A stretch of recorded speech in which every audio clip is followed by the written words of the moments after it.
Touba Bonjour. de la compagnie Malgré France. Bienvenue au festival de danse Mizak. Ma première question serait à propos de la pièce d'hier, Et nous alors. D'où vient cette volonté, l'initiative d'avoir créé cette pièce pour pouvoir la présenter lors de ce festival? Mais, je suis invité ici depuis 2 ans pour faire de la formation auprès des danseurs, de jeunes danseurs en voie de professionnalisation. Et l'idée pour clôturer ces 2 années de résidence était de créer une pièce qui interpelle directement les danseurs malgaches. Il ne s'agissait pas de venir comme ça, de proposer quelque chose déconnecté de la réalité des danseurs. Et l'idée du thème a presque été suggérée par les danseurs, parce que ce sont de jeunes danseurs, et avant d'être de jeunes danseurs, ce sont des jeunes, et la question de l'urgence était au cœur de leurs préoccupations. Et donc, voilà, l'idée de ce spectacle, et nous alors, c'était l'idée de dire, et nous alors, on est là, on est jeunes, on est vivants, et on ne veut pas mourir. On ne veut pas abandonner, on ne veut pas lâcher l'affaire, on ne veut pas céder à l'ambiance morose que traversent les jeunes. On est là, on est jeunes, et on veut dire qu'on existe, on veut dire qu'on a envie de se battre. Et voilà, c'est un peu ça l'idée de « et nous alors ?» Qu'est-ce que vous faites de nous? Et nous alors, ne nous lâchez pas, ne nous abandonnez pas. Nous sommes, on est présents, nous sommes une force. Et voilà, donc j'ai envie de dire, on a été là pour leur donner des outils pour qu'ils puissent dire ce qu'ils avaient envie de dire. Mais cette pièce, c'est eux qui l'ont faite, quoi. Voilà. D'accord. Qui sont les danseurs participants et ils sont au nombre de combien? Il y a 8 danseurs. Alors c'est un projet qui a commencé avec beaucoup plus de danseurs. Et de manière presque naturelle, une sélection s'est faite. Nous, on n'a pas choisi les gens avec lesquels on a travaillé. Au départ, ils étaient combien? Au départ, ils étaient 12 ou 14, je crois. Et puis petit à petit, j'ai envie de dire, ceux qui sont restés, c'est pas, je ne peux pas dire c'est les meilleurs parce que je ne connais pas tout le monde, mais ceux qui sont restés, ce sont les gens les plus motivés, ceux qui avaient vraiment quelque chose à dire. Et là, aujourd'hui, la pièce que vous avez vue hier, il y a 8 personnes, il y a Nani, il y a Nzara, il y a Michel, Angélico, Brandon, Glaé, voilà, et puis Rodi. Donc ce sont les gens qui avaient le plus la rage, quoi. Voilà. Si je ne me trompe pas, il vient aussi des 4 coins de la grande île.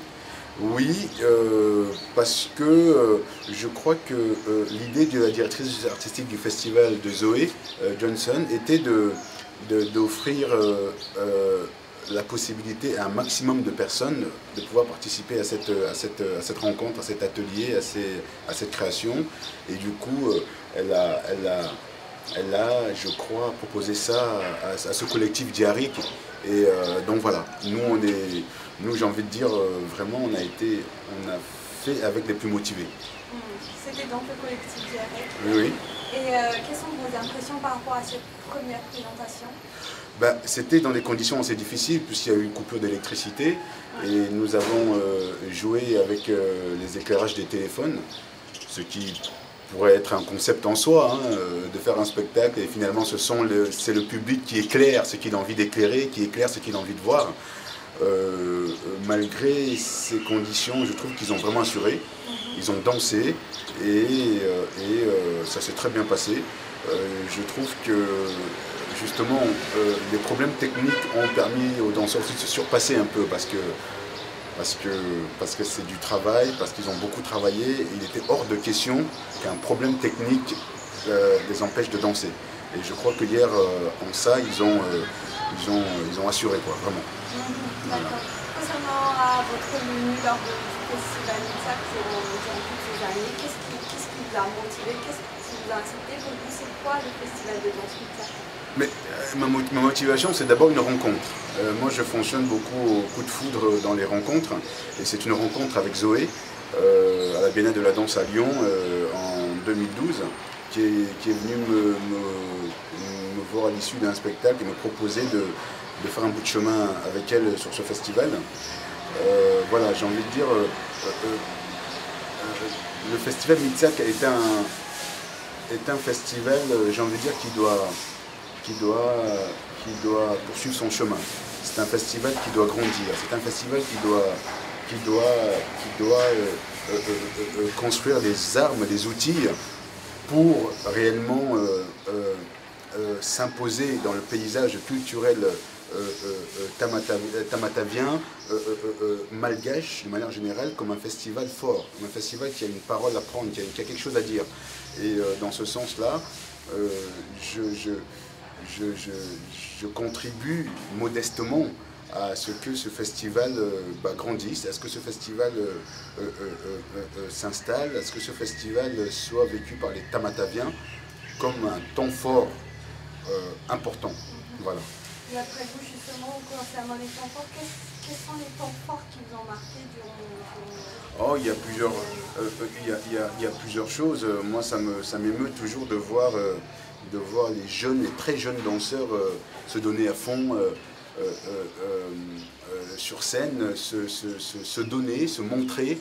Et je trouve ça toujours extrêmement émouvant. Après, ce que j'ai trouvé aussi intéressant et fort sur ce festival, c'est l'idée que ça laisse l'espace à des chorégraphes, j'ai envie de dire, qui ont un travail autour de la question du sens, réellement. J'ai pu voir le travail de Claudio, un jeune danseur tamatavien.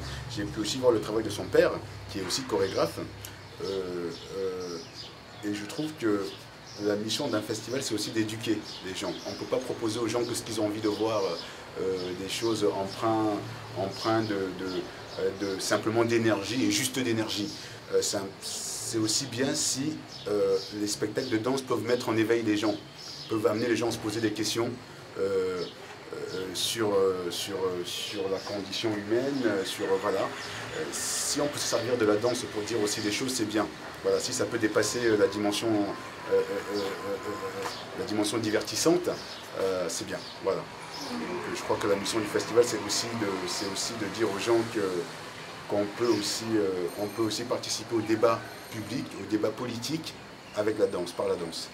Voilà. Mais justement, d'après vous, quels peuvent être vraiment les enjeux d'un festival dans le développement d'une région comme ici? Ce sont des enjeux, je crois que la place d'un festival, pas forcément que de danse, de théâtre, de musique, c'est recréer du lien entre les gens. Aujourd'hui, on essaie de nous faire croire, à travers plusieurs prismes, que ce n'est pas possible de vivre ensemble parce qu'on est trop différents. Ce n'est pas possible de construire, de bâtir quelque chose ensemble. Et le rôle d'un festival, c'est aussi de prouver le contraire. C'est-à-dire qu'on voit dans la salle de spectacle hier soir, il y avait de tout. Il y avait des jeunes issus de quartiers peut-être populaires, des personnes a priori plus aisées, et tout le monde était là à voir un spectacle de danse. Dans le rôle d'un festival, ce qu'on peut souhaiter à un festival, c'est d'aider à rassembler les gens. C'est d'aider comment dire, c'est d'empêcher que certains divisent, que certains nous divisent, c'est d'empêcher que certains nous empêchent de construire ensemble. Le rôle d'un festival, pour moi, l'idéal, ce serait ça. Après, il y a le divertissement, bien sûr, mais si ça peut être un contrepoint aux populos qui essaient de nous dire non, les riches restaient entre riches, les pauvres restaient entre pauvres, les noirs restaient entre noirs, les blancs entre blancs, les chinois entre chinois. Et ben, le rôle d'un festival, c'est de briser, c'est de faire tomber ces frontières-là. Voilà. Et en ça, Mitsaka peut contribuer modestement à cette chose-là. Voilà. Est-ce que vous avez un petit message pour le festival Mitsaka? Le seul message que j'ai qui est extrêmement simple, c'est simplement de ne pas lâcher l'affaire. Voilà. Il ne faut pas abandonner, ça n'est pas évident tous les jours, il ne faut pas abandonner, parce que c'est trop facile.